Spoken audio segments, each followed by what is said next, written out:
Bonjour tout le monde, bienvenue au Show de moto. Cette semaine, on poursuit notre grande aventure Honda au Labrador et on débute l'émission avec ma randonnée pour les centres jeunesse de la Montérégie.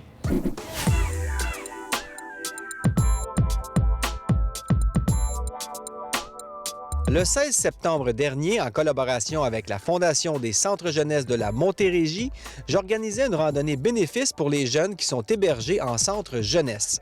Cette année, nous avions comme objectif de rénover les aires de jeu du centre jeunesse de Valleyfield.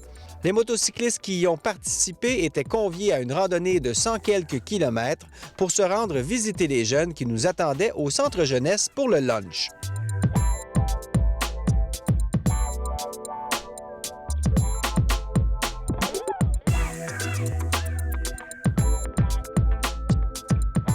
La Fondation des centres jeunesse amasse des fonds dans le but d'offrir des services additionnels aux jeunes en situation principalement d'abandon au centre jeunesse. C'est une clientèle d'environ 400 personnes, je pense, si je ne me trompe pas. Et souvent, les besoins sont nombreux et pas toujours budgétés à même les budgets d'opération des centres jeunesse. Alors nous, on ramasse des fonds pour offrir des services additionnels à ces jeunes-là, soit en santé, éducation, ou mieux-être. Il y a 65 jeunes qui peuvent être hébergés ici. Donc, autant des garçons que des filles. Les jeunes qui sont hébergés ici le sont en vertu de la loi sur la protection de la jeunesse. Des problèmes personnels, des problèmes à la maison, des problèmes relationnels beaucoup avec les parents. Donc, nous, ce qu'on essaie de faire, c'est d'aider ces jeunes-là et leurs parents à reprendre contact pour qu'ils puissent un jour revivre ensemble de façon la plus harmonieuse possible. Un jeune qui voudrait intégrer un appartement à l'âge presque adulte, souvent il y a des montants qui peuvent être donnés là, pour faciliter l'intégration, acheter ce qu'il faut pour bien partir dans la vie. Tout à fait. Une valeur ajoutée dans la vie de chacun de ces jeunes-là qui habituellement produit une demande et fait une demande avec son intervenant auprès de la Fondation. Et ces demandes-là, dans la hauteur de nos budgets, sont acceptées et habituellement, l'argent retourne rapidement aux jeunes pour le projet dont il est question. C'est très intéressant, puis les jeunes sont déjà en train d'en profiter à l'extérieur, sont déjà en train de jouer au volleyball. Ils étaient très contents de voir les travaux, mais surtout de voir le résultat fini là, qui est fort intéressant. Alors, ils arrivent ici, ils ont une chambre, ils sont logés, nourris, et il y a des intervenants, des psychologues qui viennent un peu discuter avec eux pour les aider. Oui, on a du personnel éducateur qui est en présence à tous les jours, du lundi au dimanche. Donc, une présence continue.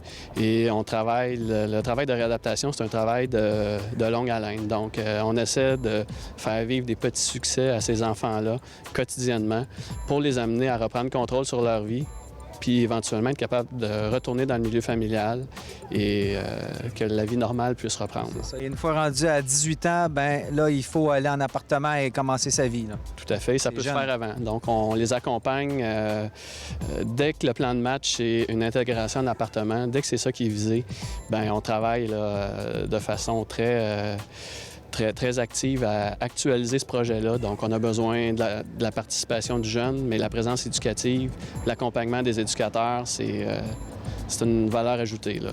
Ce fut l'occasion pour certains ados de découvrir le monde de la moto avec, entre autres, des guides de la moto gracieusement offerts par notre ami Bertrand Gaël, mais ce fut surtout l'occasion pour les participants d'en apprendre un peu plus sur la Fondation des centres jeunesse de la Montérégie. Il y a des gens qui regardent le show de moto, mais qui ne font pas de moto. On ne peut pas tous être parfaits. Mais qu'est-ce qu'on peut faire si on veut donner de l'argent à la Fondation, Robert? Écoute, on peut participer à plusieurs activités. Il y a au courant de l'année différentes activités comme des tournois de golf. Il y a un marathon. Il y a une course qui s'en vient prochainement, un marathon. C'est un demi-marathon, je pense, mais en tout cas. 10 km, mais on peut dire que c'est un marathon. OK, c'est Ça paraît bien sur le T-shirt. C'est un marathon. Alors, il y a un souper gastronomique à l'automne. Tout au cours de l'année, il y a des occasions de participer à des activités au profit de la Fondation. On peut aussi aller en ligne sur le site de la Fondation, Fondation donc des centres jeunesse Montérégie. Il y a un onglet où on peut cliquer et faire un don en ligne. Ce don-là, vous pouvez être certain qu'il va aller, comme aujourd'hui, on a un projet pour un centre comme Valleyfield qui va bénéficier d'un parc pour on disait le basketball et le volleyball de plage. On peut aussi penser qu'il y a un panier de services qui existe à la Fondation. Tous les jeunes qui ont des besoins peuvent s'adresser. Donc, en faisant un don individuel, ces fonds-là s'en vont au panier de services et vont définitivement à 100 % retourner aux jeunes dans le besoin. Je veux ajouter que le meilleur moyen de donner, c'est de faire la randonnée avec nous et de venir visiter aussi les installations. Les gens qui ont participé aujourd'hui ont eu la chance de voir c'est quoi la vie, peut-être de comprendre un peu plus c'est quoi la vie d'un jeune qui se retrouve ici et peut-être aussi de les encourager pour revenir l'année prochaine. Grâce à nos participants et commanditaires, nous avons pu donner plus de 12 000 $ au Centre jeunesse de Valleyfield, ce qui leur a permis de rénover les aires de jeu qui en avaient bien besoin.